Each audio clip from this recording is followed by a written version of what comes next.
Iran মধ্যপ্রাচ্যের এক অপরাজেয় শক্তি। দীর্ঘদিন ধরে আন্তর্জাতিক নজরদারির মধ্যে থাকা এই দেশ আজ এক অদ্ভুত পরিস্থিতির মুখোমুখি। সোজা কথায় আন্তর্জাতিক অঙ্গনের এক জটিল পরিস্থিতিতে দাঁড়িয়ে ইরান। যদিও সাম্প্রতিক হামলা চালানোর পর ইসরায়েল ও যুক্তরাষ্ট্র প্রচলিত হুমকির চেয়ে অনেকটাই নীরব। কিন্তু এই নীরবতা কি শুধু অনির্দিষ্ট, নাকি আসলেই ইরানের জন্য ফাঁদ?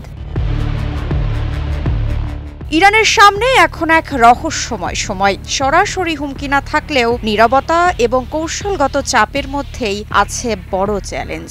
সময়, রাজনৈতিক কৌশল এবং সিদ্ধান্তই এখন নির্ধারণ করবে ইরান কতটা স্থিতিশীল বা ঝুঁকিপূর্ণ অবস্থায় থাকবে। বিশ্লেষকরা মনে করছেন এটা হতে পারে কৌশলগত, সরাসরি চাপ না দেখিয়ে গোপন নজরদারি এবং কূটনৈতিক চাপের মাধ্যমে পরিস্থিতি পর্যবেক্ষণ করা হচ্ছে।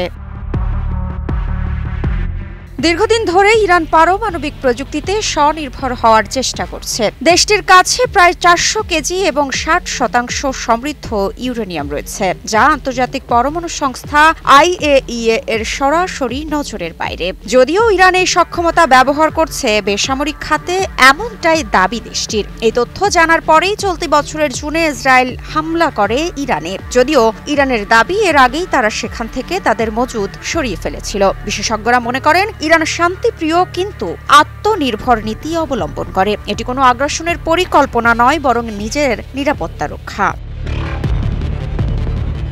এদিকে ইসরায়েল ও আমেরিকার সাম্প্রতিক নীরবতা প্রকৃতপক্ষে একটি সুপরিকল্পিত কৌশল। সরাসরি সামরিক পদক্ষেপ না নিয়েও তারা ইরানের কর্মকাণ্ড ঘনিষ্ঠভাবে পর্যবেক্ষণ করছে। আন্তর্জাতিক নিষেধাজ্ঞা ও চাপের মাধ্যমে ইরানকে সীমিত করার চেষ্টা করছে, দ্বিধাগ্রস্ত করার জন্য কূটনৈতিক চাপও তৈরি করছে। যদিও সাম্প্রতিক আরাকচির বক্তব্যে প্রমাণ পেয়েছে ইরান কোনো নিষেধাজ্ঞা আর পরোয়া করে না। তবে খ্যাপাটে ট্রাম্পের নীরব থাকাটা একেবারেই বেমানান। আবার এরই মাঝে ইসরায়েলের মাটিতে দাঁড়িয়ে ইরানের দিকে বন্ধুত্বের হাতও বাড়িয়েছেন তিনি। এই সব কিছু একসাথে মিলে ইরানের জন্য তৈরি করছে এক অদৃশ্য ঝুঁকি।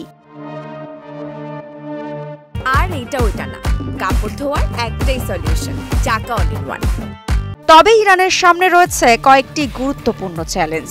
আন্তর্জাতিক চাপের খেলায় নিজের শক্তি ও নীতি বজায় রাখা, অর্থনৈতিক সীমাবদ্ধতার মধ্যেও টিকে থাকা, সামরিক হুমকি মোকাবিলায় সতর্ক থাকা, কারণ নীরব শত্রুর কৌশল সবসময় প্রতিফলিত হয় না।